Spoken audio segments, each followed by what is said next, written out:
Allez coach, merci de nous accorder cette interview pour le site du 5e quart-temps. De rien. Vos premières réactions après cette belle victoire difficile, mais belle victoire ce soir à Limoges. Assez content de sortir avec la victoire, parce que c'est un gros bras de fer, surtout dans le dernier quart-temps. Ça joue à des détails, des matchs comme ça, ils auraient très bien pu gagner aussi. Mais bon, c'est une salle très dure, blanc, le public est derrière, même si ce soir ils étaient un peu stressés par rapport à l'enjeu. Mais bon, pour moi, c'est toujours du plaisir de revenir là. Et puis, tout le monde me disait à la fin, tu crois le maintien. Honnêtement, si ça joue comme ça, je pense qu'il n'y aura pas de problème. Limoges a mené, notamment en deuxième mi-temps. Troisième quart-temps, il loupe les balles pour mener plus largement et peut-être mettre encore plus le doute sur vos joueurs. Ouais. C'est peut-être ça qui a fait la différence. Ce qui est assez curieux, c'est que c'est ce que j'appelle les matchs accordéon. C'est-à-dire que quand l'équipe est devant, elle perd les ballons pour se donner une marge suffisante pour gagner le match. Et nous, on a eu le même problème. Quand on est revenu repasser devant, là, on a une accumulation de bêtises, perte de balles sur possession, enfin des choses aberrantes. Donc ça veut dire que les deux équipes étaient relativement stressées, parce que ça manque de lucidité. Il y a honnêtement eu un gros engagement physique des deux côtés, parce que c'est quand même une équipe qui est très défensive, avec une grosse masse physique à l'intérieur.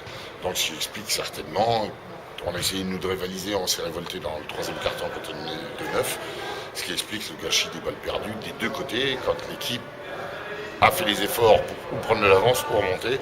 C'est là où on arrive normalement à faire basculer les matchs, et là les deux équipes arrivent à faire basculer. Le retour de Marcus Denmon vous fait beaucoup de bien ce soir, il fait quand même un gros match.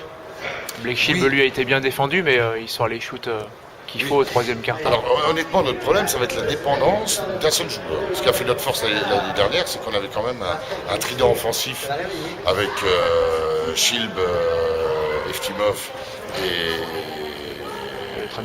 Malcolm Delaney. Et qu'aujourd'hui, il faut qu'on retrouve ça, ce trident offensif. Parce qu'à côté, on a du matériel qui pourra s'exprimer en attaque, mais qui n'est pas encore assez mûr pour être responsabilisé dans les moments importants. Et Marcus Denmon commence à être intéressant.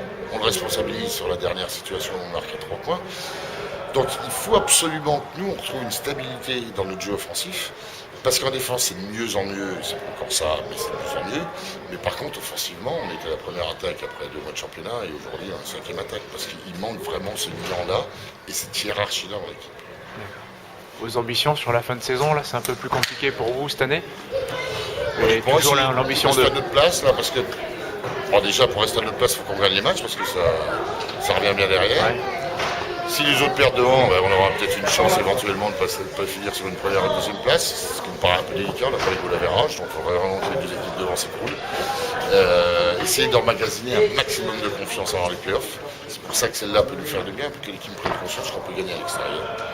Et avoir un gros investissement, parce que sur les playoffs, à la limite, si on a trouvé le bon dynamisme avant les playoffs, ça peut amener un excès de confiance dans l'équipe, qui peut être positif si on arrive à bien le gérer. Et surtout, on peut faire douter les autres. C'est le champion en titre, ils ne se révoltent pas à l'approche des playoffs, et on peut leur mettre la pression à distance. C'est un petit peu le but. Donc utiliser 2 mois de championnat restants pour densifier l'équipe et surtout mentalement qu'elle prenne conscience de son potentiel, mais de l'investissement qu'elle doit avoir pour rivaliser avec les meilleures équipes. Pour finir, est-ce que vous pensez que le CSP Limoges va se maintenir? Honnêtement, je pense. Parce que dans les composantes du jeu, ils ont tout.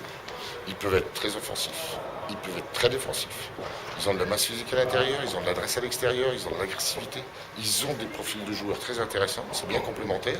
Ça a l'air d'être très généreux, ça a l'air d'être solidaire. Donc, honnêtement, je pense que cette équipe-là doit se maintenir. Sur la qualité du match de ce soir, honnêtement, je ne sais pas comment ils vont descendre. Il y a des équipes quand même dans le championnat qui, logiquement, auront beaucoup plus de pression et sont quantitativement plus faibles. Ok, merci beaucoup coach et bon retour.